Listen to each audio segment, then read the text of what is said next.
Earth signs, tignan natin kung ano po yung mensahe para sa iyo ngayong araw. Keep in mind po na ito ay general reading lamang, so hindi po lahat ay makaka-relate, so be open-minded. Sa mga hindi pa po nakasubscribe dito sa ating channel, please subscribe na po kayo and palike na din po ng ating video. At sa mga nais naman po mag-avail ating private readings, lucky stones and amulet, makikita nyo po yung link sa description box below. Tarot Intentions by Aliana Reyes. Okay, tignan po natin kung ano yung mensahe para sa'yo. Mensahe para sa'yo. Earth signs, kamusta ka? Your energy ngayong araw. We have Judgment. So, may mga decision makings kayo dito. Pwedeng mga ano to mga malalaking pangyayari sa life mo. Kailangan mo na magdesisyon. Yung iba sa inyo, kailangan nyo nang lumayo. Earth signs. Pwede rin may meeting ngayong araw na to. Di ko alam kung ikaw ba yung magpapatawag ng meeting or kasama ka lang dito sa meeting na ito. We have naman King of Pentacles pagdating sa family. So, pwede po na merong galante sa family ninyo ngayon. Earth signs, pwedeng ikaw yan. Pwede rin naman na tito mo o kaya your father or brother, ganyan. Basta lalaki siya. Sobrang galante niya ngayon. Mukhang ewan ko, narinig ko nanalo sa sabong. May nagsasabong ba sa family nyo? Or could be relatives, ganyan po. Basta parang may balato kayo dito. Tignan natin. Pagdating sa friends, we have naman, ayan, 7 of swords. Pagdating sa mga friends mo. So, may mga friends ka dito na very deceptive or nanloloko. Okay? Pwedeng nagpapanggap ng mga kaibigan mo pero hindi naman talaga.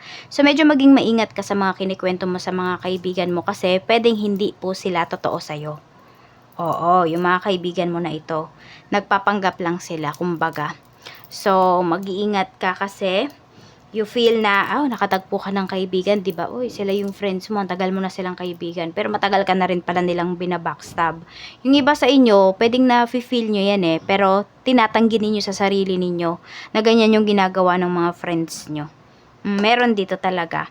J,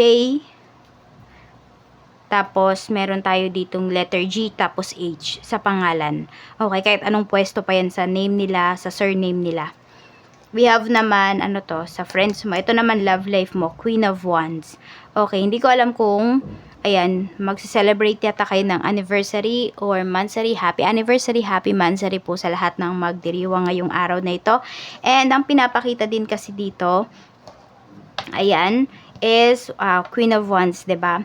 So, yung person mo, hindi ko alam kung party people ba siya. Mahilig siya sa mga parties, mahilig siyang umattend ng mga ganyan. So, parang magkaiba kayo kasi ng ng linya.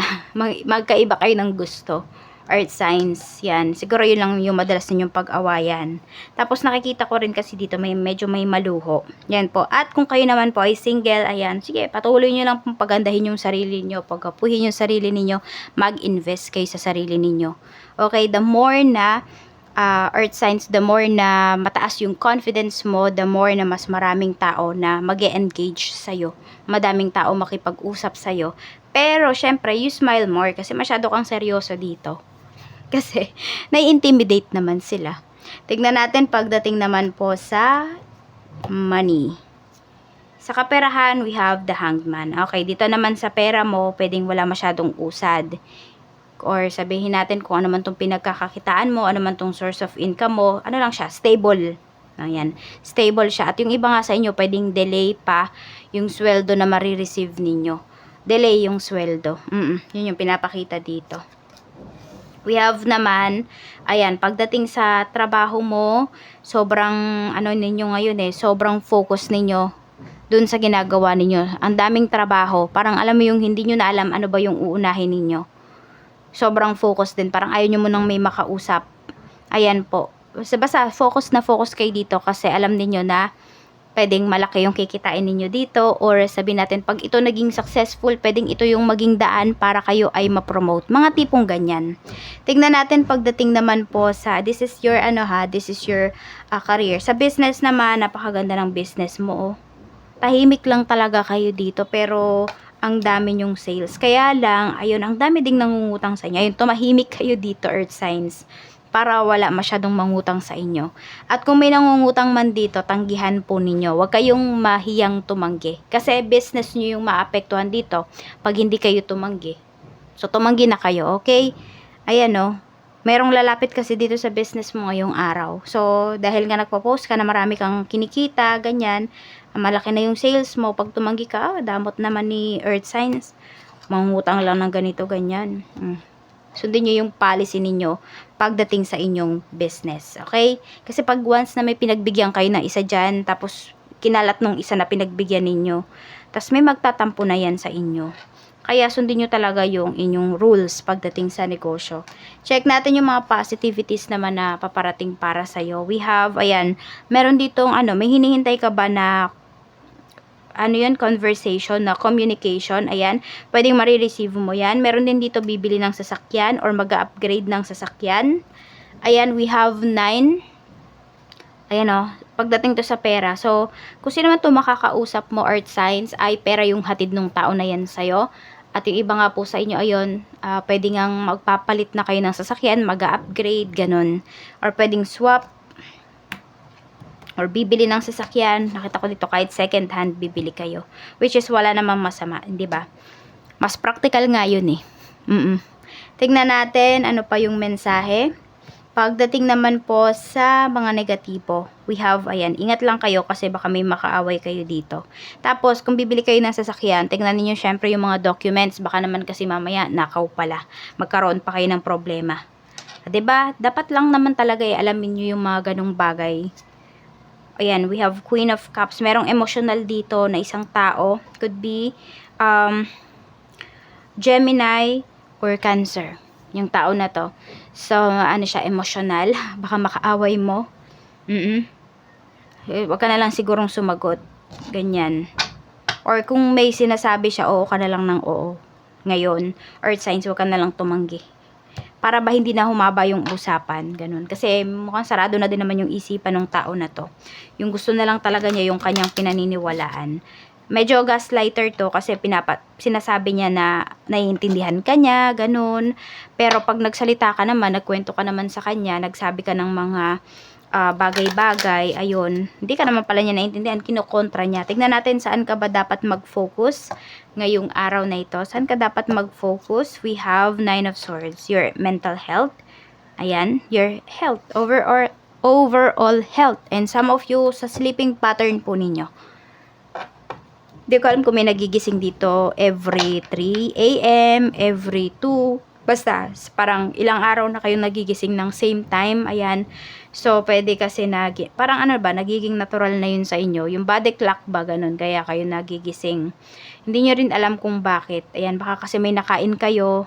Diba, kunwari, gabi, nag-midnight snack pa kayo, kaya gabi, medyo late na kayo kumain, tapos yung kinain ninyo, hindi pala siya pampatulog. Alam mo yun, yung parang hindi ka makakatulog, yun pala yung effect ng mga kinakain ninyo. Kaya tignan nyo din, kasi pwedeng, yun, naapektuhan talaga yung pagtulog ninyo, yung sleeping pattern ninyo. And for some of you naman, pwedeng meron kayong depression, Earth Signs, kaya lang hindi ninyo ina-address. So, you address kung ano yung mga nafe-feel mo. Kung ano ba yung mga nasa isipan mo. You do some journal. Yung iba po sa inyo, kung wala kayong masabihan ng mga nangyayari sa life ninyo. So, ito po, tingnan natin kung ano ba yung mensahe sa'yo ni Archangel Zadkiel. Zadkiel. Yun pala yung kanina. Ng ating mga Archangels. Okay, we have peace. Sabi naman ito ni Archangel Chamuel. Peace comes from remembering that only love is real. Ayan po. So, ito, kung nakakaramdam kayo ng peace of mind sa tao na ka-deal ninyo, then that person is parang your soul mate. That person is the love of your life, ganyan. Sabihin natin kung hindi naman kasi yan regarding sa love life ninyo, pwede po sa mga bagay na dumarating sa life ninyo, mga opportunities, mga friends, ayan. Kung nakakaramdam daw kayo ng peace of mind dun sa mga tao, sitwasyon na yun, yun yung tama talaga na tao, na sitwasyon sa inyo. Para talaga sa inyo yun. Pero kung hindi kayo nakakaramdam, i-let go nyo na. I-let go nyo na yung mga bagay na yan kasi mahihirapan lang po kayo. Wala kasi kayong peace of mind. Alam nyo, yun na lang sabihin natin. Yan yung mga bagay na hindi natin mabibili. Kahit gaano kadami yung pera natin if we don't have peace of mind. 'Di ba? Ang hirap bilhin yan. Kaya yung iba sa inyo, kahit di kayo mayaman sa pera, pero mayaman kayo sa peace of mind, mayaman kayo sa pakikisama, and then your life is good. So, ito po yung mga lucky numbers mo. We have number 29, 16, 42, 35, 3, and 15.